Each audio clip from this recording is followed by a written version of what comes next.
अगर आप सच्चे पत्रकार को सपोर्ट करते हैं तो वीडियो को लाइक करें और कमेंट में बताएं कि आप हमें कहां से देख रहे हैं। बिहार में बीजेपी को बड़ा झटका माना जा रहा है। आज साफ हो जाएगा कि तेजस्वी यादव और नीतीश कुमार में से किसके सिर पर सत्ता का ताज चढ़ेगा। एग्जिट पोल के नतीजों से एनडीए में उत्साह है। मुख्यमंत्री नीतीश कुमार ने कहा कि जनता ने एक बार फिर विकास पर भरोसा जताया है। वहीं तेजस्वी यादव का कहना है कि सभी एग्जिट पोल गलत साबित होंगे और महागठबंधन की जीत तय है। आपको बता दें कि बिहार में कुल 66.91% मतदान हुआ, जिसमें 71.6% महिलाओं और 68.2% पुरुषों ने वोट डाला। प्रधानमंत्री नरेंद्र मोदी ने दिल्ली विस्फोट में घायल लोगों से अस्पताल में मुलाकात की और उनके जल्दी ठीक होने की कामना की। विपक्ष ने इस मुलाकात को फोटो ऑप कहा और आरोप लगाया कि प्रधानमंत्री को पहले सुरक्षा में हुई चूक और खुफिया तंत्र की विफलता पर जवाब देना चाहिए था।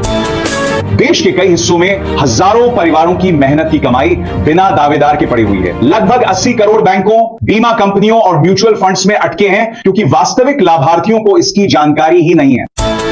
धीरेन्द्र शास्त्री ने सनातन एकता पदयात्रा में ढोल बजाया और नीले वस्त्रों में मौजूद रहे। बागेश्वर धाम पीठाधीश्वर ने कहा कि अगर हिंदू एकजुट नहीं हुए तो 80 शून्य लोगों की जान जा सकती है। उन्होंने एक मुस्लिम सरपंच से भी सवाल किया कि हर घटना में उसकी कौम का नाम क्यों आता है।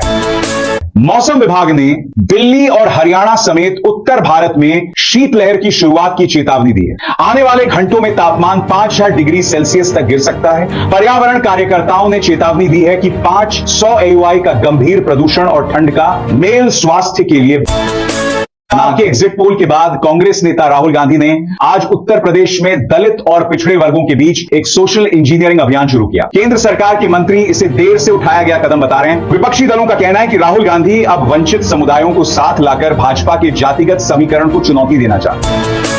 बिहार चुनाव में महागठबंधन के नेता तेजस्वी यादव ने बहुमत के साथ सरकार बनाने का दावा किया। उन्होंने कहा कि एनडीए हताशा में है। विपक्ष ने चुनाव आयोग से मांग की है कि मतगणना पूरी तरह पारदर्शी हो ताकि किसी तरह की गड़बड़ी की गुंजाइश न रहे। ट्राई ने नेटवर्क गुणवत्ता और ग्राहक सेवाओं को बेहतर बनाने के लिए इंटरकनेक्शन नियमों की समीक्षा पर परामर्श पत्र जारी किया है। उपभोक्ता संगठनों को चिंता है कि कहीं नियामक बड़ी दूरसंचार कंपनियों को प्राथमिकता न दे दें। ग्रामीण इलाकों में लगातार होने वाली कॉल ड्रॉप की समस्या को लेकर भी सवाल जोर पकड़ रहे हैं। कश्मीर घाटी में रेड फोर्ट ब्लास्ट की जांच के तहत बड़े पैमाने पर पुलिस सर्च ऑपरेशन चल रहा है। स्थानीय पार्टियों का आरोप है कि हर सुरक्षा घटना के बाद आम लोगों को परेशान किया जाता है और सुरक्षा के नाम पर मौलिक अधिकारों का हनन हो रहा है। दिल्ली एनसीआर में वायु गुणवत्ता फिर से गंभीर श्रेणी में पहुंच गई है और ग्रेड 3 लागू कर दिया गया है। नोएडा में आउटडोर गतिविधियां रोक दी गई हैं। पर्यावरण विशेषज्ञों का कहना है कि सरकार लंबे समय से पराली समस्या पर ठोस राजनीतिक इच्छा शक्ति नहीं दिखा रही, जबकि यही असली समाधान है।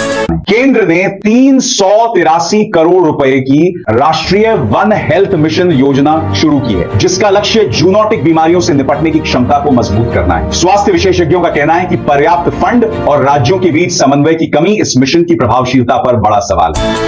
सपा अध्यक्ष अखिलेश यादव ने कहा कि बिहार की जनता ने एनडीए की विभाजनकारी राजनीति को खारिज कर दिया है। उनका आरोप है कि भाजपा ने सिर्फ धर्म और जाति की बात की। विपक्ष का मानना है कि ये नतीजे उत्तर प्रदेश चुनावों के लिए भी एक बड़ा संदेश होंगे।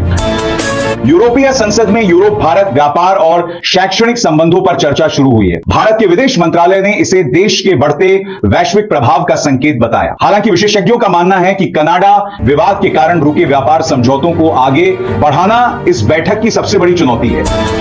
पंजाब विश्वविद्यालय में प्रशासनिक बदलावों को लेकर छात्रों के विरोध के बाद केंद्र सरकार ने सीनेट अधिसूचना वापस ले ली। विपक्षी छात्र संगठनों का कहना है कि सरकार ने विश्वविद्यालय की स्वायत्तता पर वार किया था और यह फैसला छात्रों के दबाव का नतीजा है।